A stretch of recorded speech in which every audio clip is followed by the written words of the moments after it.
నాథవు.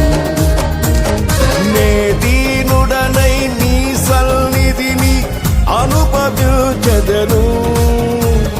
నే దీనుడనై నీ సన్నిధిని అనుభవించెదను. పరవశించి పరవళ్ళు తొక్కి ఆరాధించెదను. పరవశించి పరవళ్ళు తొక్కి ఆరాధించెదను. అతి సుందరుడవు యేసయ్యా, మనోహరుడవు నీవయ్యా.